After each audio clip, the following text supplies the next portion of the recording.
souterrain en dessous de la surface pour avoir un matériau qui n'est pas oxydé par l'atmosphère. Et il va passer beaucoup de temps à analyser les roches, et c'est là où la NASA va faire 2 conférences de presse successives pour nous annoncer la découverte de ces sulfates, qui sont la manifestation de présence d'eau, mais assez sporadique, et de l'eau assez acide.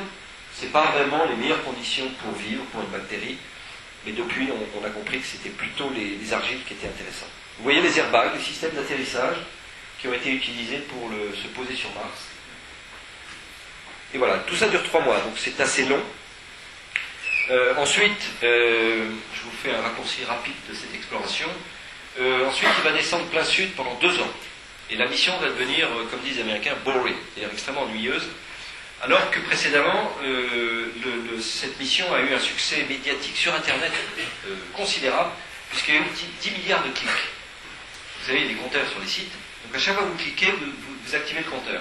Il y a eu 10 milliards de clics pour voir ces petits engins se promener sur Mars, donc ça a été un énorme succès, sauf pendant ces 2 ans de descente. Et là, il est arrivé sur un cratère tout à fait étonnant, qui s'appelle le cratère Victoria. Il fait environ 800 mètres de diamètre. Et voilà une petite virée en hélicoptère autour du cratère Victoria. Et comme on a maintenant des caméras très très performantes, vous allez même voir Opportunity qui est là. Donc ça, c'est le rover qui est au voisinage du cratère Victoria et qui s'apprête à descendre. Donc en fait, il est en train d'explorer les pourtours du cratère pour identifier le meilleur endroit où il peut descendre. Et effectivement, il est descendu. On peut se repasser une fois parce que c'est assez spectaculaire. Alors, ce cratère a une forme très très particulière. Il y a des pics, il y a des baies, comme disent les Américains. Ce n'est pas du tout le résultat de l'impact, bien sûr. Vous imaginez que ce cratère ayant été formé, il y a des éjectats partout, il y a des débris, et ensuite, le volcan crache sa poussière. Il y a peut-être plusieurs mètres de poussière volcanique qui sont venus se rajouter. Et ensuite, vous avez le vent qui a soufflé la poussière et qui fait que tout ça est bien lisse, bien plat. Voilà, vous avez en gros l'histoire de cette région résumée en 30 secondes. Donc il descendra dans son cratère. Moi je pensais qu'il allait en mourir. En fait, il n'est pas mort. Et alors pour vous résumer, donc 2004, 5, 6, 7, 8, 9, 10, donc on a 6 années de Opportunity. Il est arrivé dans un cratère qui n'est même pas sur l'image, qui est trop petit. Il est allé voir Endurance, ensuite Victoria, 700 mètres. Déjà 2 ans et demi pour faire cette distance, ça a été fastidieux. Et en ce moment, il est en train de descendre, il est à peu près par là, et il veut aller ici. Il veut aller voir les bords du cratère Endeavour et voir un petit peu ce que sont ces falaises de cratère. Et il devrait arriver au voisinage de ces falaises, si tout va bien, s'il ne tombe pas en panne, quelque part début de l'année prochaine.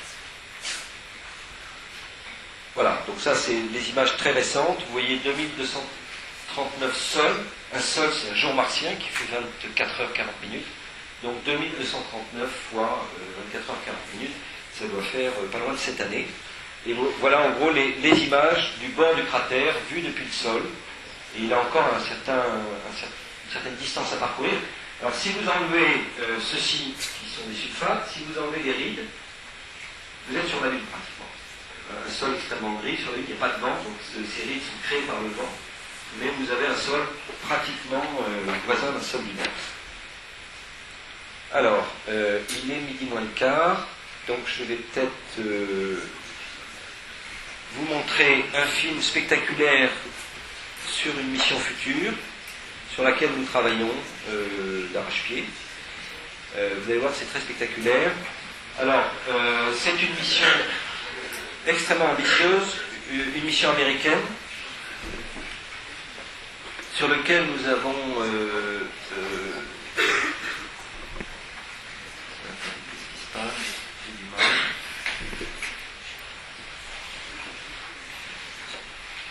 voilà, on va se le mettre en plein écran.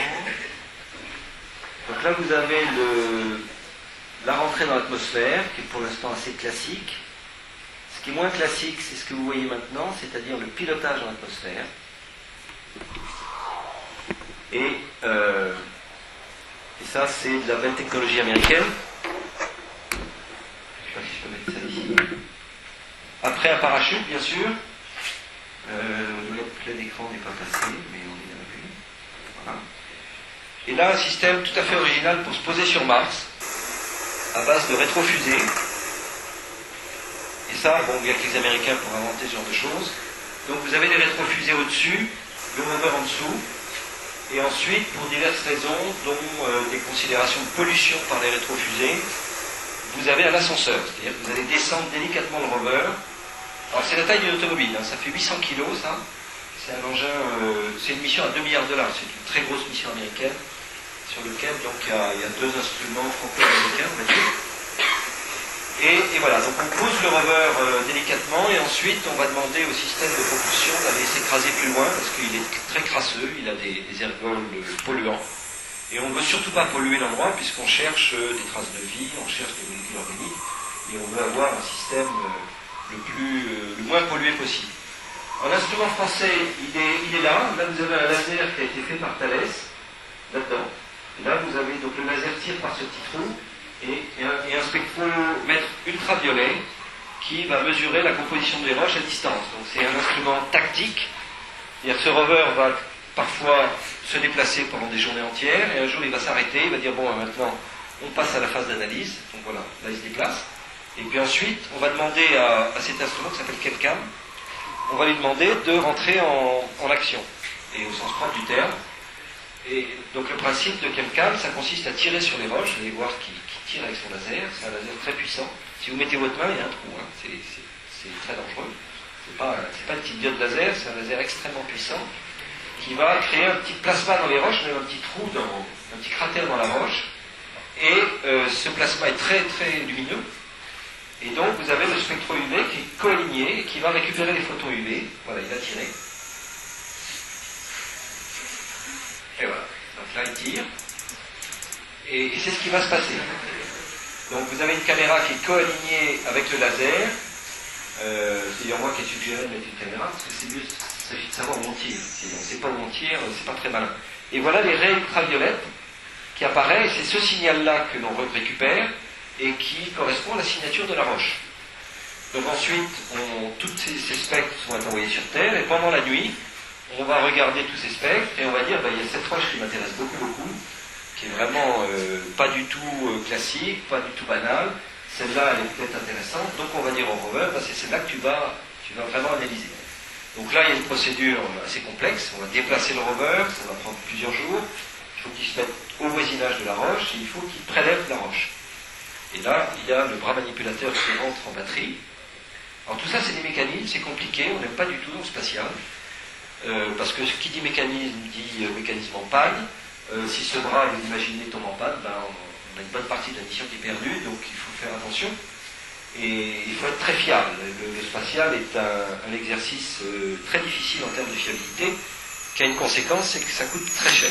Parce qu'il faut être sûr que ça ne va pas tomber en panne. Voilà, là on prélève une carotte de la roche. Alors pourquoi on met une carotte? Parce qu'on sait qu'en surface, c'est un résultat de Viking, Mars est un endroit extrêmement hostile.